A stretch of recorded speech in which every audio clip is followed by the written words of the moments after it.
There's a ton to break down from last night's Super Bowl, including who's to actually blame. Do you put it on the refs? Do you put it on Jonathan Gannon? Do you blame Nick Sirianni? What about Jalen Hurts dominating? Also, Shane Steichen, he's going to be the Colts head coach, probably hired at some point today.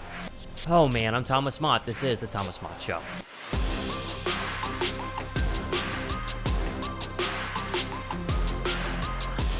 What's up, guys? Thomas Mott here. Welcome to the Thomas Mott Show on a Monday, and I feel like you do.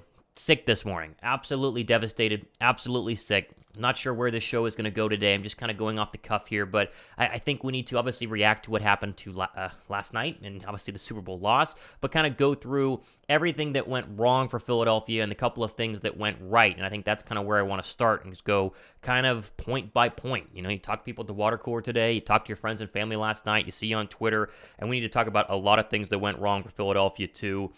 Blow their lead, almost win the game, and yet still have an absolute heartbreaker in the end. So let's just go ahead and start with kind of the big thing last night, and that, of course, is going to be the penalty, or the no penalty, or the penalty that was called that resulted in the Chiefs getting a first down and essentially winning that football game. And here's the deal. We're going to talk about a lot of more, I think, important things a little bit later here on the show in terms of what actually went wrong. Obviously, Jonathan Gannon and the defense was one, but that penalty is tough to swallow. Now, you can't go today to your job and just complain about the penalty all day long, because no one wants to hear that. Because Philadelphia basically had already lost the game because they let Patrick Mahomes march down the field yet again, despite the fact Jalen Hurts had led a monumental drive and a 2-point conversion to go ahead and score and tie the football game. And so while you can't go out and just, blame the entire thing on the refs, because the refs had a pretty good day overall, you just can't throw that flag in the moment. I think that's my biggest problem with it. Even if it is, a holding call. And sure, James Bradberry said it was a holding call. And we'll hear from Nick Sirianni in just 1 second. Yes, was it a holding call? For sure. But is it a holding call that you need to make in that situation on a ball that is grossly overthrown on 3rd down and 8, where the defense finally had gotten a stop, and you would at least give Jalen Hurts one final possession with about 1:30 left to go kick a field goal, tie, and send it to overtime? You can't make that call. Now, again, I understand that people are going to be upset whenever I say this, but it was technically the correct call. The call just doesn't make sense in that situation. Here was Eagles head coach Nick Sirianni post-game mentioning that.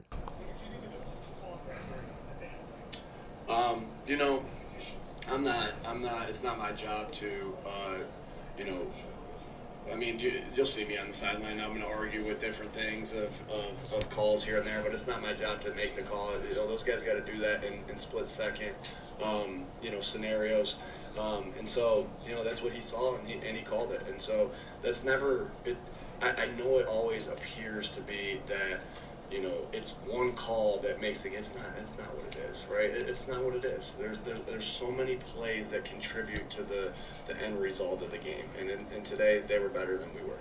That's very well said, and I think that's what I'm trying to say here to go ahead and start the show, is that, yes, it's a really tough call. I hate the call. I was gutted when I saw the call. I couldn't believe they threw the flag, but in the end, you need to get stops. You need to get stops in the second half, and the Eagles were completely unable to go ahead and do that, and that, I think, leads me well into what was really the main issue last night, and that is Jonathan Gannon. The main issue last night, 100%, was Jonathan Gannon and the fact that his defense was absolutely atrocious. They got absolutely abused, and we'll talk about the field conditions here in just 1 second, but the fact that overall you were scrambling the entire night to get stops, basically never got one, is really a bad look on Jonathan Gannon. And there are obviously reports that are going to come out later today about Jonathan Gannon potentially being the next head coach of the Arizona Cardinals. I think as Eagle fans, we do need to hope for that. I'm trying to be very level-headed today. I could be screaming and throwing shade at Jonathan Gannon because of how bad he's been against good quarterbacks throughout his career in Philadelphia. I think as Eagle fans, we just hope he gets hired by the Arizona Cardinals and hope his replacement, whoever it will be, is a better option than what Gannon is. I think the main problem that I have is that, okay, first couple of drives there, Mahomes looks healthy. They're moving the ball down the field. That's expected, right? We expected a shootout. But in the second half, you've got to understand that you are getting torched. You are getting shredded. These pre-snap motions are killing you. And the fact they did not have an answer for that makes no sense. And now, you're going to say, Thomas, it's Patrick Mahomes and Andy Reid. They had 2 weeks to prepare. Okay, Philadelphia had 2 weeks to prepare.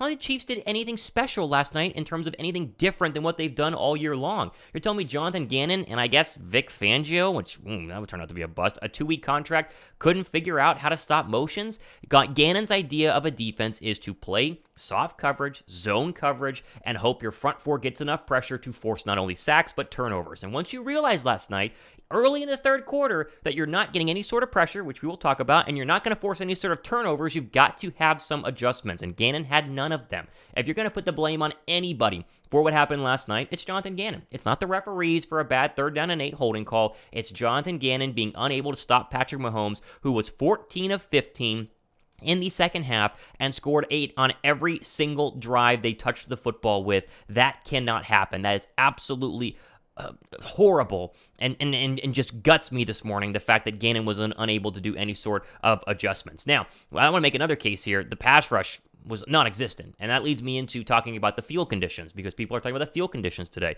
The field conditions were horrible.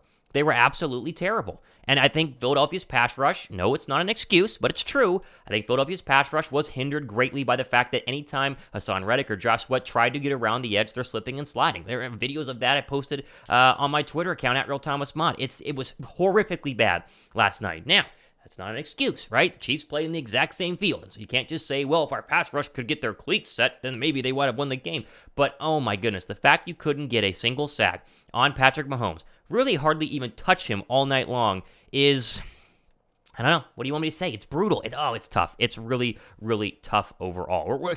I think coverage was also bad last night. We just keep going down the list. Coverage was terrible last night. I mean, the secondary was awful. James Bradberry looked like not a top 10 cornerback, and Darius Slay was non-existent. Big play Slay didn't make any big plays the second half of the season. Now, that might be a little bit unfair. He, of course, was fine in coverage, but you talk about any sort of big plays in terms of interceptions, pick sixes, nice stops, shutting down opposing receivers. Juju had a good night, and I know that I know that, again, Andy Reid and Patrick Mahomes are special. I'm not trying to rip Darius Slay, but I think Bradberry was rough, I think, overall, and I think Slay needed a big play, and they were unable to go ahead and make a big play.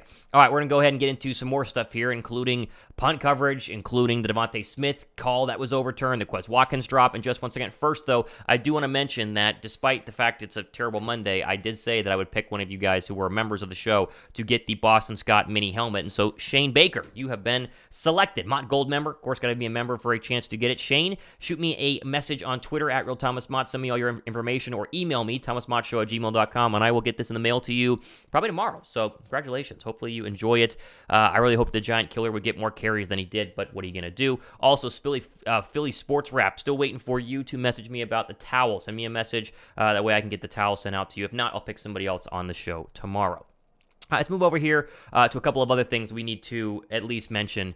The drop by Jalen Hurts with the fumble was brutal. I mean, horrible, but at the same time, kind of ties in with, little mistakes that happened throughout the course of the game. 2 plays before that, Kenny Gainwell slips on 3rd down and 1. You convert a first down there. The play never even happens for Jalen Hurts. Then you go 4th and 1. Samalu false starts, so forcing a 4th down and 6, and that caused, of course, or at least that resulted in Jalen Hurts fumbling. That play was brutal, and people rip Hurts for that, but Hurts immediately went back down the field and scored a touchdown after that. Hurts was fantastic the entire day. We'll save him for a little bit later, but he was great. A couple of other things that you got to mention here. What a terrible punt by Aaron Siposs. I know the punt coverage is getting ripped a lot, and they rightfully should, but that was an absolute line drive duck that just had no chance of being covered well. Siposs was awful. I think Philadelphia needs a new punter this offseason. We'll talk a lot more about what the Eagles need this offseason, but Philadelphia, oh man, a horrible punt. Brutal punt, but at the same time, even if they don't return it within the 10-yard line, do you really think the defense was going to stop Patrick Mahomes if he started with the football at the 30? I do not. Okay, 2 other things I want to mention before I get into Jalen Hurts and talk about some of the good things that were happening. Quez Watkins' drop was horrific, but that's on par for Quez Watkins. That's a perfect throw by Jalen Hurts that sets up 1st down and 10 late in the 3rd quarter. They have a chance to go up by 10 points, I think, instead of just kicking a field goal. Quez has got to catch that football. I think Philadelphia needs a new number 3. Pascal's a great blocking receiver. He's not a good catching receiver. Watkins was supposed to be that number 3 option. Smith and A.J. Brown were fantastic last night. You can't drop that past Quez Watkins, but Quez Watkins has dropped a lot of big passes in his career, and I like Quez, but he did not become the deep threat he was supposed to be. He should have shined being alongside A.J. Brown and Devontae Smith. He did not, and that drop hurt. Perfect throw by Jalen Hurts. I also got to mention the Devontae Smith catch on the sideline that was ruled a catch and then overturned, that resulted in them still being able to go down and kick a field goal, but they would have had a much better chance at a touchdown, is one of the worst officiating. It might be the worst officiating call of the entire night. And I know, the holding call. Okay, listen. You have to tell me that it's indisputable video evidence Devontae Smith did not catch that ball. It was not indisputable. Sure, it might have moved a little bit, but it has to be indisputable video evidence, and there was not indisputable video evidence, and they overturned that, and that's egregious. I thought the Goddard catch on the sideline, which was an unbelievable throw, by the way, was less of a catch than Devontae Smith catch, and they called the Goddard one a catch because there was not indisputable video evidence, yet they couldn't, keep the call standing on the field with the Devontae Smith one. It was crazy. That one was just absolutely brutal, absolutely brutal. That leads us into Jalen Hurts, and I think we're going to finish with Jalen Hurts and then get into Shane Steichen here. A couple of things on Jalen Hurts. I'm most devastated today because of what Jalen Hurts did last night. He played his best game in the history of his entire career on the brightest stage, outdueled Patrick Mahomes, and yet still lost that football game. There was nothing Jalen Hurts could have done yesterday that would have impacted the game anymore. Sure, the fumble is the one little asterisk, but they immediately went back and scored.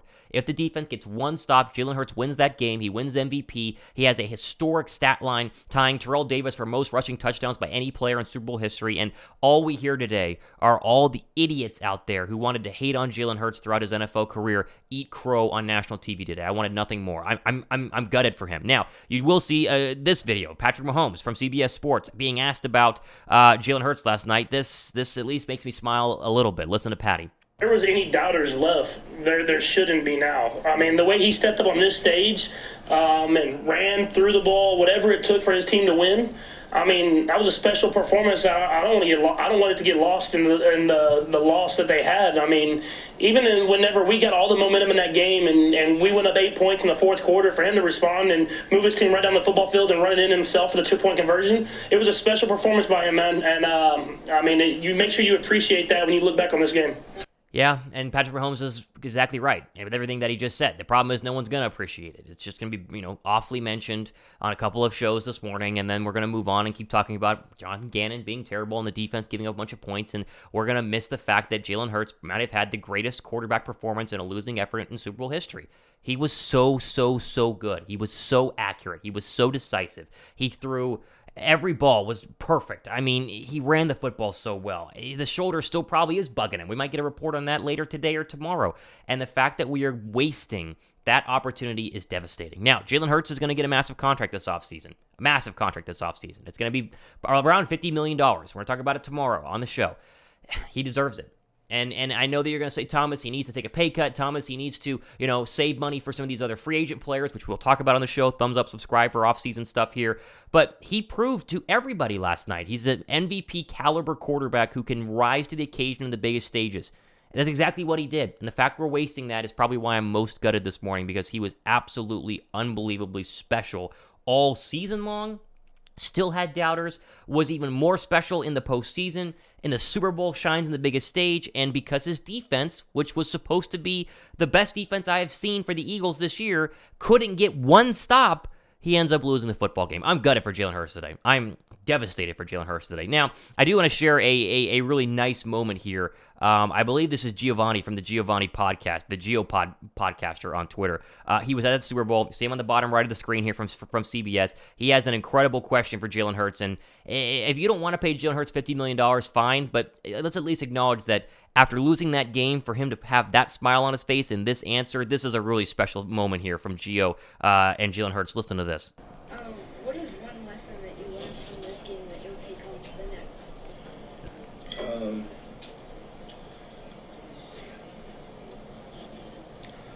Man, I think you want to cherish these moments. You want to cherish these moments with the people that you've come so far with. Your family, your loved ones, your teammates, your peers, everyone that you do it with and do it for. And I'm so proud of this team. I will say I'm so proud of this team for everything that we've been able to overcome. Obviously, we had a big-time goal in the end that we wanted to accomplish, and we came up short. I think the beautiful part about it is everyone experiences different pains. Everyone experiences different agonies of life, but you decide if you want to learn from it. You decide if you want to use that to be a teachable moment, and I know what I'll do. So Okay, thanks, everyone. Thanks, Joe. What a great question and even better answer. I mean, that's I just want to share that. I thought it was really, really good. There's a lot more that I could say, and I slept on it. I thought about this morning. So many different things that you can actually mention, but in the end, we'll see what happens next year. This team has a lot of changes that are going to happen. That leads me into the Shane Steichen news, and I think we're going to do plenty of shows in the next couple of weeks showcasing cap space and free agents, so subscribe and stay tuned for that. Final little note here, Adam Schefter had this pregame, but he also mentions it this morning here, quote, Eagles offensive coordinator Shane Steichen is scheduled to fly to Indianapolis this afternoon, where he's expected to finalize his deal to become the Colts' next head coach per source. We mentioned this weeks ago. I said probably the Colts, and here we go. It is the Colts. Good for him. He called a heck of a game. He's a great offensive coordinator. Philadelphia is probably going to elevate Brian Johnson to be their new OC. They're excited about that. I think the Eagles offense is going to be just fine. But in the end, let's sum it all up by saying this. Philadelphia had an incredible season. It's the best season I've ever seen in my life, and that it's better than 2017. This team was better than 2017. In the end, they needed one Brandon Graham strip sack of Tom Brady to win the game last night. The Super Bowls from 5 years ago and last night were exactly the same. Offense was incredible. Magical throws by the quarterbacks. Defense got shredded. And the fact that we have gotten to a point where the past 5 years we cannot get a defensive coordinator, whether it's Jim Schwartz or Jonathan Gannon, to stop good quarterbacks has to be a primary focus. I think it will be a primary focus. I don't know who's going to be the replacement of Jonathan Gannon. If and when he does get the Arizona Cardinal job, but that to me is the most devastating thing from last night's game. It is tough for Hurts. But I do think you pay Hurts. I think you continue to put weapons around Hurts, which he does have. He still has a good offensive line. He still has A.J. Brown, Devontae Smith, and Dallas Goedert under contract. I think the offense is going to be just fine. The future is very bright. The NFC is a weak conference. I think we'll be a weak conference next year. And we got to take it on the chin, wear it with, hold our head up high and just go at it day by day. It's tough. I will finish by saying this. I do appreciate each and every one of you guys. I started basically at the beginning of this season, maybe a little bit later than the start of the season, and in a couple of months, we've got 8,500 subscribers, over 1.25 million views, growing every single day, 30-plus members. I appreciate every single one of you guys. I'm here all offseason. The shows are going to continue. There's a show tomorrow, so subscribe, stay tuned for that, thumbs up, and hang in there. Thomas Mott, devastated. This has been the Thomas Mott Show.